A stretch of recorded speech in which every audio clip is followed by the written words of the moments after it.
اعوذ باللہ من الشیطان الرجیم بسم اللہ الرحمن الرحیم مثلهم كمثل الذي استوقد نارا فلما أضاءت ما حوله ذهب الله بنورهم وتركهم في ظلمات لا يبصرون صم بكم عمي فهم لا يرجعون أو كصيب من السماء فيه ظلمات ورعد وبرق يجعلون أصابعهم في آذانهم من الصواعق حذر الموت والله محيط بالكافرين يكاد البرق يخطف أبصارهم كلما أضاء لهم مشوا فيه وإذا أظلم عليهم قاموا ولو شاء الله لذهب بسمعهم وأبصارهم إن الله على كل شيء قدير مثلهم ان کی مثال کمثلی جیسے مثال الذی وہ جس نے استوقدا آگ بھڑکائی نارن آگ فلما پھر جب اضاءت روشن کر دیا ما حولہ اس کا ارد گرد ذہب چھین لی اللہ بنورہم ان کی روشنی وترکہم اور انہیں چھوڑ دیا فی میں ظلمات اندھیرے لا یبصرون کہ وہ نہیں دیکھتے سمن بہرے بکمن گونگے عمیون اندھے فہم سو وہ لا یرجعون نہیں لوٹیں گے او یا کصیب جیسے بارش من سے السماء آسمان فیہ اس میں ظلمات اندھیرے ورعد گرج وبرق اور بجلی کی چمک یجعلون وہ ٹھونس لیتے ہیں اصابعہم اپنی انگلیاں فی میں آذانہم اپنے کان من الصواعق سبب کڑک حذر ڈر الموت موت واللہ اور اللہ تعالی محیط گھیرے ہوئے ہیں بالکافرین کافروں کو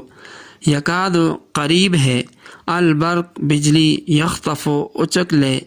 ابصارہم ان کی نگاہیں کلما جب بھی اضاء وہ چمکی لہم ان پر مشو چل پڑے فیہ اس میں وَإِذَا اور جب اظلم اندھیرا ہوا علیہم ان پر قاموا وہ کھڑے ہو گئے ولو اور اگر شاء چاہتا اللہ لذہب چھین لیتا بسمعہم ان کی شنوائی وابصارہم اور ان کی آنکھیں ان بے شک اللہ علی پر کل ہر شیء چیز قدیر قادر مثلہم ان منافقوں کی مثال کمثل الذی استوقد نارا اس شخص جیسی ہے جس نے آگ جلائی فلما اضاءت ما حولہ جب آگ نے اس کے آس پاس کو روشن کر دیا ذہب اللہ بنورہم تو اللہ تعالیٰ نے ان کی روشنی زائل کر دی وترکہم فی ظلمات لا یبصرون اور ان کو اندھیروں میں چھوڑ دیا کہ کچھ بھی نہیں دیکھتے صم بکم عمی وہ بہرے گونگے اور اندھے ہیں فہم لا یرجعون پس وہ نہیں لوٹیں گے او یا ان کی مثال کصیب من السماء آسمان کی طرف سے اترنے والی اس بارش کی سی ہے فیہ ظلمات جس میں تاریکیاں ہیں ورعد و برق گرج اور بجلی کی چمک ہے یجعلون اصابعہم فی آذانہم یہ اپنی انگلیاں اپنے کانوں میں ڈالتے ہیں من الصواعق بادل کی کڑک سے حذر الموت موت کے ڈر سے واللہ محیط بالکافرین اور اللہ تعالیٰ کافروں کو گھیرنے والا ہے یکاد البرق قریب ہے کہ بجلی یخطف ابصارہم ان کی آنکھوں کو اچک لے کلما اضاء لهم مشوا فی، جب وہ ان کے لیے روشنی کرتی ہے تو اس میں چلتے ہیں۔ وَإِذَا أَظْلَمَ عَلَيْهِمْ قَامُوا، اور جب ان پر تاریکی چھا جاتی ہے تو کھڑے ہو جاتے ہیں۔ وَلَوْ شَاءَ اللَّهُ لَذَهَبَ بِسَمْعِهِمْ وَأَبْصَارِهِمْ، اگر اللہ تعالیٰ چاہے تو ان کے کانوں اور آنکھوں کو لے لے۔ ان اللہ علی کل شیء قدیر، بے شک اللہ تعالیٰ ہر چیز پر قدرت رکھتا ہے۔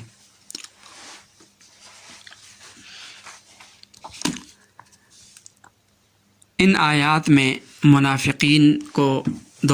منافقین کی مثال بیان کی گئی۔ نبی پاک صلی اللہ علیہ وسلم کے دور میں منافقین دو قسم کے تھے۔ ایک تو وہ جو دل سے اسلام کے پکے دشمن تھے اور دل کھول کر کفر اختیار کیے ہوئے تھے، مگر بظاہر زبان سے مسلمانوں کے ساتھ ہونے اور مسلمانوں کے ہمدرد ہونے کا دعویٰ کیا کرتے تھے۔ اور دوسرے وہ جو طبیعت کے کمزور اور دل کے کچے تھے کہ اسلام کے حق ہونے میں کبھی کبھی انہیں تردد ہوتا، شک ہوتا، اور کبھی اسلام کی خوبیاں دیکھ کر کچھ ادھر میلان ہونے لگتا، مگر جب ذاتی دنیاوی مفاد پیش نظر ہوتے تو پھر کفر کی طرف لوٹ جاتے۔ قرآن کریم نے ان آیات میں ان دونوں قسم کے منافقین کی مثالیں دی۔ پہلی قسم کے منافقین کی حالت اس شخص کی حالت کے مشابہ ہے جس نے سخت اندھیری رات میں کہیں آگ جلائی ہو، اور اس آگ کی روشنی میں ارد گرد کی تمام چیزیں روشن ہو گئیں، اور وہ اس قابل ہو گیا کہ ارد گرد میں نفع نقصان کی چیزوں میں فرق کر سکے، مگر اچانک اس کی آنکھ کی روشنی اللہ تعالی نے چھین لی کہ اب اسے کچھ دکھائی نہیں دیتا، کہ وہ روشنی کے باوجود اندھوں کی طرح دیکھ بھال نہیں سکتا۔ تو جس طرح یہ شخص روشنی ہونے کے باوجود اندھیرے میں رہ گیا، اسی طرح منافقین باوجود نور حق واضح ہونے کے ظلمت اور ضلالت میں جا پھنسے، اور اس طرح جہالت اور ضلالت کے اندھیرے میں پھنس کر ان کی یہ حالت ہو گئی کہ گویا بہرے ہیں، گونگے ہیں، اندھے ہیں، ان کے کان حق بات سننے کے قابل نہ رہے، اور زبان ان کی حق بات کہنے کے لائق نہ رہی، اور آنکھیں حق بات دیکھنے کے کام کی نہ رہیں۔ تو ایسی حالت میں ان کے حق کی طرف رجوع ہونے کی کوئی امید باقی نہیں رہی، یعنی یہ اب کفر سے اسلام کی طرف واپس نہیں آئیں گے۔ اگرچہ منافقین کی زبانیں موجود تھیں، ان کی آنکھیں بھی تھیں، ان کے کان بھی تھے، لیکن وہ حق بات ان کی زبانوں سے نہیں نکلتی تھی۔ تو اس وجہ سے انہیں یہاں اللہ تعالیٰ نے سم بکم عمی فہم لا یرجعون کہا کہ یہ اندھے ہیں، بہرے ہیں، گونگے ہیں، کہ یہ اب اسلام کی طرف نہیں لوٹیں گے۔ دوسری قسم کے منافقین جو دل کے کچے تھے، کبھی اسلام کی خوبی دیکھ کر ادھر میلان ہوتا، پھر اغراض نفسانی اور ذاتی مفاد کے پیش نظر یہ کفر کی طرف واپس لوٹ جاتے۔ ایسے منافقین کے متعلق فرمایا کہ ان کی مثال ایسی ہے جیسے آسمان سے موسلا دھار بارش ہو رہی ہو، اور سخت اندھیری رات ہو، اور بادل کی آواز اور بجلی کی چمک بھی ہو، تو جو لوگ اس بارش میں چل رہے ہیں وہ اپنے کانوں میں کڑک کے سبب اندیشے موت سے انگلیاں اپنے کانوں میں ٹھونس لیتے ہیں،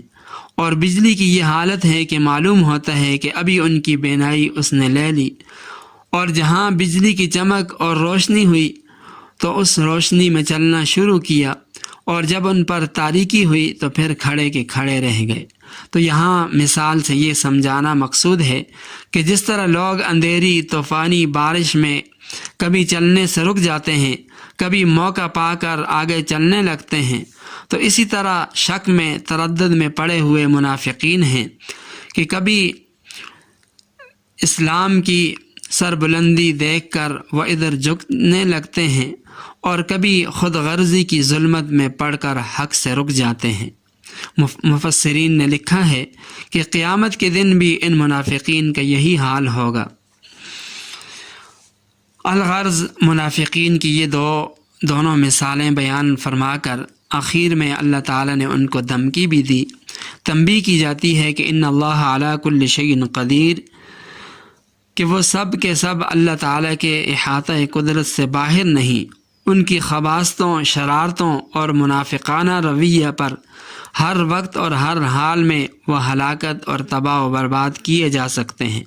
اور ان کے دیکھنے اور ان کے سننے کی طاقتیں بھی سلب کی جا سکتی ہیں، کیونکہ ان اللہ علی کل شیء قدیر، اللہ تعالیٰ ہر چیز پر قادر ہے۔ اس لیے حق کو چھوڑ کر ان کو مطمئن نہیں ہونا چاہیے، بلکہ اللہ تعالیٰ کی قدرت سے ڈرنا چاہیے اور خوف کھانا چاہیے کہ وہ ہر وقت اور ہر حال میں انہیں سزا دے سکتا ہے۔ آج کے مسلمانوں کو بھی ان آیات کے اندر غور کرنا چاہیے کہ خدا نخواستہ ہماری حالت تو کسی نہ کسی طور پر ان منافقین کے مشابہ تو نہیں ہو گئی، کہیں ہم دین حق کو، اسلام کی حقانیت کو جانتے بوجھتے ہم منافقین کی روش پر تو نہیں چل پڑے۔ اللہ تعالی ہم سب کو سمجھنے کی اور عمل پیرا ہونے کی توفیق عطا فرمائے۔